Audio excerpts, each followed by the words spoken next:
Thanks for stopping by today. This is going to be a special edition.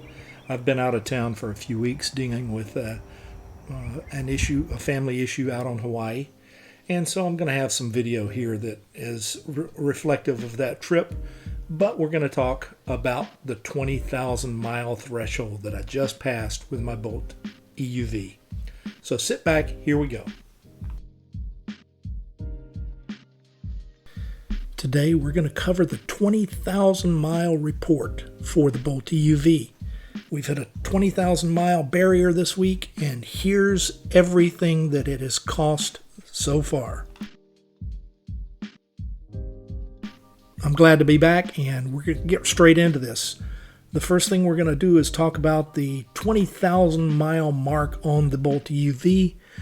We're going to talk about the charging costs, the cost of maintenance, and comparison with my wife's 2016 Honda Accord, and the reliability of the vehicle. First and foremost, we're going to cover the number of miles and charging costs for home charging, then the number of miles and charging costs for DC fast charge and L2 charging on the road, the total out-of-pocket expenses for the maintenance costs, then the cost of the 2016 Honda Accord gasoline and maintenance for the same 20,000 miles, and the cost comparison between the 2016 Honda Accord, which is my wife's car, and the Bolt EUV. And finally, we're going to talk about the reliability. I'm going to report every single problem I've had with the car in detail and how it was solved. So let's talk about the home level 2 charging sessions. There have been 104 sessions on a level 2 charger here at the house. I've used 15,134.65 kilowatt hours, 13.8 cents per kilowatt hour for the electricity, for a total cost of $534.89. Out on the road, we use DC fast charge and commercial level 2 sessions for a total of 46 DC fast charge sessions and 5 level 2 paid sessions, for a total of 1,320.77 kilowatt hours. Total cost is $341.85, and the total time on all those chargers, including the level 2 chargers, was 31 hours and 52 minutes. We're going to talk about the maintenance cost next. At 7,500 miles, the maintenance and inspection, tire rotation, etc. was zero. It was included in the cost of the car. And at 15,000 miles, that same tire rotation and inspection cost me $19.95. Of interest, I've spent $0 on the center console organizer. Rear bumper wrap, we know that I've done a video on that, was $39.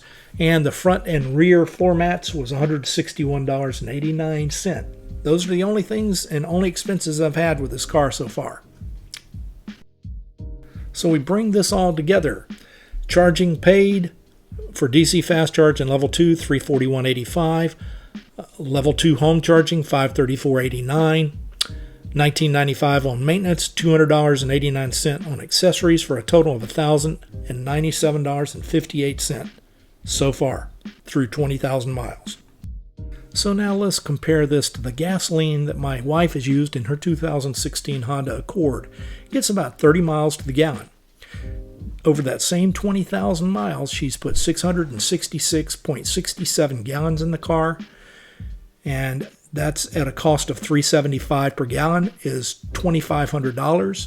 Her maintenance costs for that same period of time have been $209.90, for a total of $2,709.90.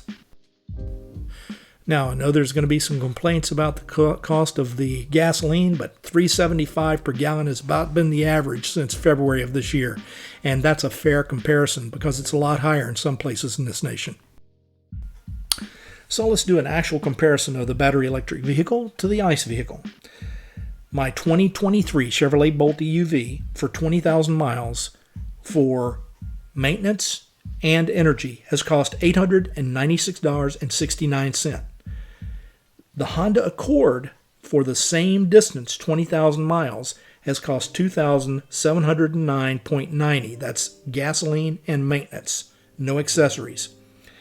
Based on the maintenance and gasoline or electricity, that number is $1,813.21 less for the electric vehicle per 20,000 miles. Over 100,000 miles, the difference will almost be $10,000 and likely more because the battery electric vehicle will not require new brake pads. It will not require a cooling system flush. It will not require engine air filters and several of the other things that are unique to an ICE vehicle, like transmission flushes, etc., so on and so forth. By the time the Volt reaches 250,000 miles, we're going to have a significant difference. The Honda will likely need a new transmission and engine. How much will that cost? Well, I can tell you it's not free. So even if the Bolt EUV requires a new battery at that point, it will still be ahead of the Honda by a country mile. If the battery is treated, conditioned, and charged properly, there's no reason the car cannot reach 500,000 miles without the need for a battery replacement. The bottom line, it is less expensive to own and operate a battery electric vehicle over a lifetime than it is to own and operate an ICE vehicle. And the numbers don't lie, but the oil and gas industry certainly does. Now, the name of this site is My Bolt EUV. And there's going to be transparency here. I'm going to report every single problem that I've had with the car so far. The first problem was when the car had about 1,000 miles on it. At that point in time, the car would not start or go into gear. The temporary solution was repeated cycles to start the car, but the final solution was an over-the-air software update that happened that night, and it has not happened since. There has been no repeat of the problem since the software was upgraded.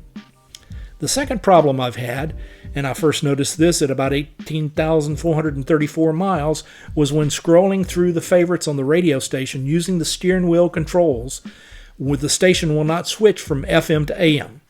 There has been no solution. This is a repeated problem, it's ongoing, and the Chevrolet dealership is incapable of solving this problem. I can demonstrate this problem to them anytime they wish to see it. But the dealerships in the local area are not customer-oriented enough to want to solve the problem. I'm going to keep bringing this back until the car is out from under warranty, and if I bring it back a couple of more times, they'll replace the entertainment system, the infotainment system. Finally, the biggest problem that I've had was with Super Cruise. It would not disengage with manual steering. It would not even disengage when I put on the brakes. But after repeatedly putting on the brakes and bringing the car to a stop and turning Super Cruise off, it has not happened since. The Chevrolet dealership and the Bolt EV concierge refused to acknowledge the problem, and they wanted to keep the car for several days to troubleshoot. This is not an acceptable way to solve a problem that is obviously a software issue. This problem can be easily resolved by any skilled software coder and is likely already resolved with an ongoing over-the-air software update. But since GM does not publicly list problems solved in each of their software upgrades, we, the consumers, will never know. And that's a sad state of affairs. Well, that's about going to wrap everything up today. Again, by the numbers, we've proven that battery electric vehicles are substantially cheaper to operate than internal combustion engine vehicles, especially when you're charging at home. And I've disclosed every problem that I've had with this vehicle. Nothing substantial, but there's still problems. And General Motors, you can do better. You can do better, there's no doubt. Do remember to subscribe, share, comment, and like, and ring the notification bell if you want to know when I've uploaded something new. And remember, treat everyone with kindness, put a smile on your face, help someone today, and pay it forward when someone does the same. Take a look at a little bit more of the video that I filmed while I was out on Hawaii, and have a great day, and I'll see you soon again here on My Bolt EUV. Take it easy, everybody.